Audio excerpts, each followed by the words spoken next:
la question c'est sur la France et l'attitude qui peut. Qu'est-ce que ça donne l'attitude en France? L'attitude en France. Bon, déjà, je dois préciser absolument que j'ai pas de tendance de généraliser, même si. Bon, je veux pas généraliser, je veux pas dire qu'en France, il y a l'attitude pour la France, par exemple. C'est pas une attitude commune à tous les Français, mais on peut quand même dire que bon, il y a une tendance, je peux dire, prépondérante. Et la tendance prépondérante envers les jeunes, notamment envers les jeunes entrepreneurs, c'est c'est une sorte de méfiance. C'est une sorte de. Comment dirais-je? C'est une sorte d'absence de confiance. Mhm. Et c'est souvent l'anti-encouragement en fait. C'est même pas découragement, c'est l'anti-encouragement. C'est comme. Euh, il y a des familles, moi-même je connais des familles où des parents qui sont assez riches et tout, il y a des enfants qui disent ouais je veux faire ci, je veux faire ça, j'ai une idée de business et tout, et les enfants ils disent ah ben non non non non non, tu vas pas faire ces conneries hein, non parce que bon tu vas faire l'école sup, les machins, et puis après tu vas bosser chez Total, non non non tu vas pas jouer à ces conneries, tu vas pas faire des trucs, tu vas nous ruiner et tout, Bizarre. hein? Non mais c'est pas C'est bizarre, oui. c'est étrange, oui, c'est vrai que bon, c'est peut-être c'est pas toutes les familles sont comme ça. Puis après c'est vrai que c'est un exemple qui est assez parlant. C'est pas le seul, je suis sûr. Est-ce que ça vient du système? Oui, mais ça vient oui, du système, mais aussi disons, de la mentalité française envers les jeunes. C'est très difficile d'avoir un crédit en banque. C'est très difficile de prouver que tu es capable de faire des choses sérieuses. Et quand tu es jeune et quand tu as un petit business, chaque fois il faut comme s'il fallait se justifier en fait devant les gens en disant oui, mais je suis jeune, mais quand même je suis capable de faire ça, ça et ça.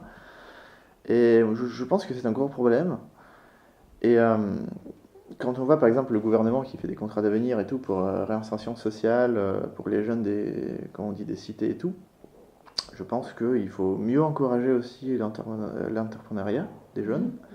Mhm, mhm. Des outils, il existe. En fait, je dois dire que ça existe. Il y a une boîte à outils qui est censée aider les jeunes à créer des entreprises et tout. Mais puis après, c'est des outils tellement basiques qui existent partout dans le monde et tout. Ça n'encourage pas vraiment la création des véritables entreprises. Euh, et l'aide, par exemple, de l'État, il commence là où l'entreprise est déjà grande. Et là, quand tu pèses, et quand on te prend au sérieux, oui, et là, c'est vrai que c'est beaucoup plus facile de venir voir le ministre et tout. Et puis en réalité, quand tu es jeune, juste pour démarrer, c'est très très très compliqué, surtout si tu n'as pas accès aux investisseurs, notamment étrangers. C'est très compliqué. C'est d'ailleurs le problème qui, euh, qui est connu.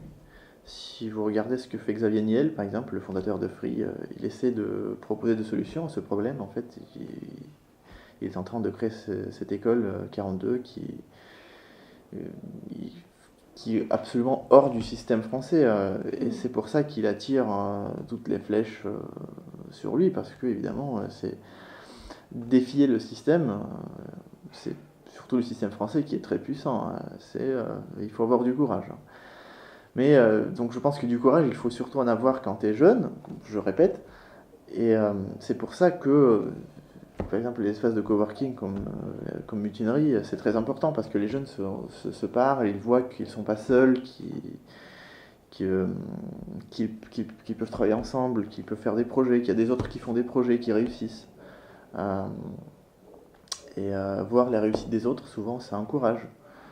Euh, et moi, notamment, j'essaie aujourd'hui de travailler sur la création des formats, des événements et des projets qui, euh, qui visent donc vraiment euh, qui visent à encourager les gens à créer, à faire des choses, à faire des business, à les brancher aux investisseurs, aux spécialistes, aux maîtres de business internationaux. Et j'espère que d'ici un an, on verra bien les résultats de ce travail-là. moi, je suis très optimiste. En fait, malgré tout ça, je reste très optimiste pour l'avenir de la France, l'avenir des jeunes en France, pour le business français. Il y a beaucoup d'exemples d'entreprises françaises qui sont créées par les jeunes et qui cartonnent. Il n'y en a peut-être pas autant qu'aux États-Unis, par exemple, mais bon, il faut dire que le pays est aussi un peu plus petit. Tu as parlé aussi des faillites, l'esprit Oui, par rapport à la oui, faillite. oui, c'est vrai ce que je disais. Oui, c'est vrai que bon, c'est vrai que il serait peut-être utile de mentionner qu'il y a une différence dans les mentalités, par exemple, entre celle de l'Amérique du Nord et celle de France, où tu crées ta boîte et tu la foires. Aux États-Unis, tu la foires la première, puis après, tu en foires la deuxième, et la troisième fois, tu réussis. Et on te félicite, on te dit, ah bah écoutez, monsieur, c'est super, franchement, vous avez réussi avec juste votre troisième boîte, c'est super bien, on vous félicite et tout. En France, si, euh, si tu commences une affaire plus ou moins sérieuse et puis après ça marche pas, euh, c'est une espèce de honte, de saut de honte qui t'accompagne toute la vie, quoi. Et tu vas voir un banquier et tu dis, bah voilà, j'avais cette expérience mauvaise, mais maintenant j'ai une autre idée qui est peut-être meilleure. Et la banque dit, oh non, non, non, non, bah écoutez, vous savez pas gérer, mais c'est n'importe quoi, et tout. Et j'espère qu'un jour ça va s'améliorer. Mais puis après, il faut dire que bon, aujourd'hui, on vit dans un monde beaucoup plus globalisé, hein, je peux dire. Donc il y a beaucoup plus, on a accès à beaucoup plus de ressources. Il y a des ressources en dehors de la France. Les faire venir en France, c'est un des grands objectifs. Il y a des investisseurs qui ont beaucoup de capital, qui s'intéressent aux projets à risque en Europe, il y a des investisseurs en Russie, aux États-Unis, il y a des projets en Chili, beaucoup de projets au Brésil par exemple, en Asie. C'est des gens qui cherchent des projets à investir.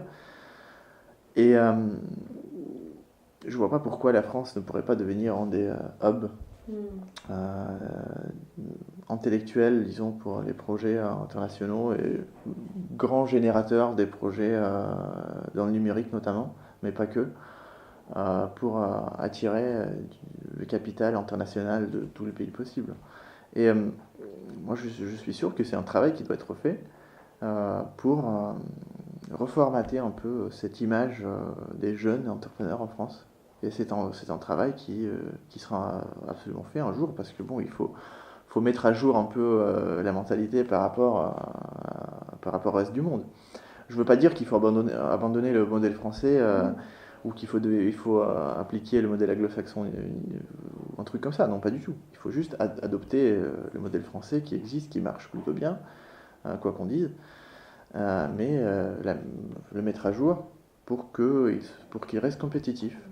Et si la compétitivité, c'est le mot d'ordre qu'on entend parler, ça fait des années qu'on parle que de ça, ben voilà, justement, je trouve que les jeunes, c'est un moteur super puissant qui peut faire bouger le pays. Regardez les États-Unis, ça marche super bien. La France n'est pas les États-Unis, mais puis après, on n'est pas pire, hein.